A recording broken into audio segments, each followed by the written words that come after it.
Wearing a wedding ring on the fourth finger is a long-standing tradition, but have you ever wondered why? You've seen it countless times and maybe even worn one yourself, but have you ever stopped to think, why that finger? Well, let me tell you, it's not just a random choice. The story behind this tradition is filled with history, myths, and cultural shifts. If you miss this, you might never truly understand the meaning behind it. So stick with me and get ready to dive in and uncover the real story. Let's rewind time and land in ancient Egypt, a civilization that practically ran on symbolism. These people didn't just build pyramids, they built meaning into everything. To them, the circle symbolized eternity. It had no beginning, no end, and naturally, it became a representation of everlasting commitment. That's when rings were introduced. Not for flair or Instagram, but to mark an emotional and symbolic promise. They used materials like hemp or woven reeds, simple and meaningful. The gesture wasn't about overspending, it was about intention. Now enter the Romans, the ones who couldn't resist turning every idea into an opportunity for rules, logic, and anatomy. For them, accuracy was optional, but the system was essential. They took the Egyptian tradition and layered on a belief that the fourth finger on the left hand contained a special vein that ran straight to the heart. They called it the vena amoris, the vein of love. It was absolutely a poetic theory, but not a biological fact. But in a society where emotions and metaphors often held more weight than evidence, the concept stuck. It sounded right. It felt romantic. And that was enough to turn an idea into a tradition. As time passed, the practice evolved further. In medieval Europe, the church got involved. And in Christian wedding ceremonies, the priest would take the bride's left hand and start with the thumb, saying, "In the name of the Father," then the index finger for the Son, and the middle finger for the Holy Spirit. And when the priest reached the fourth finger, the one left untouched, that's where the ring was placed. They didn't choose the ring finger for some holy reason. It was simply the one that came after the third finger, nothing more than a bit of counting. But as time passed, people began to give it meaning. And over time, that meaning transformed a simple act into something powerful. Meanwhile, across the globe, other cultures weren't necessarily in sync with the Roman script. In parts of Europe like Germany and Russia, and in countries like India and Greece, the right hand became the chosen hand for the wedding ring. Different interpretations, cultural traditions, and symbolic preferences all played their part in these regions. Certain cultures saw the right hand as stronger or more honorable, and others linked it to action and willpower.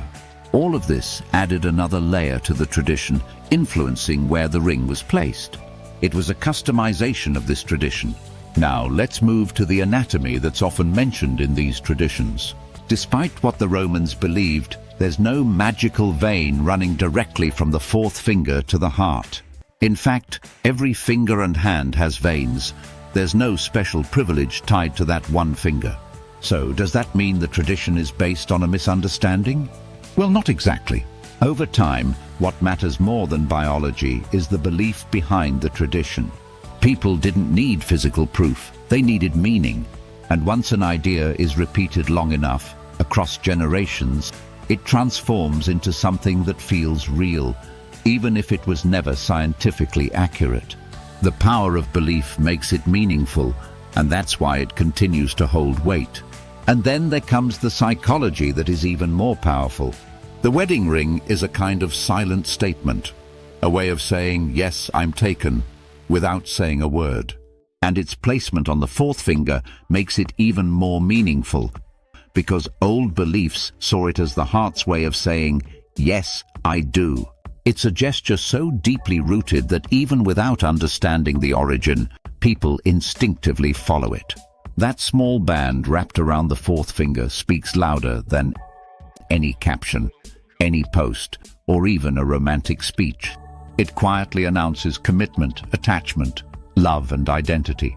And for the wearer, the ring serves as a constant reminder, felt in handshakes, seen in daily moments, of the bond they chose and continue to cherish. Besides that, along with the ring's placement, The materials have evolved as well: gold, platinum, diamonds, but they're all just modern twists on a timeless tradition. What matters isn't whether the ring is simple or fancy, but where it sits. And for wedding rings, the fourth finger just feels made for it. And that's the beauty of traditions. They don't always survive because they're factual. They survive because they're felt. Once a ritual embeds itself in enough hearts and homes, it outgrows the need to be fact-checked. Similarly, the fourth finger became the symbol of marriage because we gave it a meaning, and it stuck. Even as modern culture rebels against norms and questions everything, this tradition remains oddly untouched. Styles may evolve, meanings may deepen, but that one finger still bears the weight of centuries. Across generations and continents, we've kept coming back to the same choice. Not because it's the only one, but because it's the one that tells a story. Not about veins or metals or campaigns, but about love and how we choose to carry it quietly every single day on that one significant finger. So the next time you see a wedding ring on that fourth finger, remember what it carries. It's more than a symbol of love. It's a story, a tradition, and a bit of history wrapped around your finger. And who knew something so simple could carry so much meaning, right? If you enjoyed uncovering the story behind something we see every day, hit like, subscribe, and share with someone who thinks it's just tradition.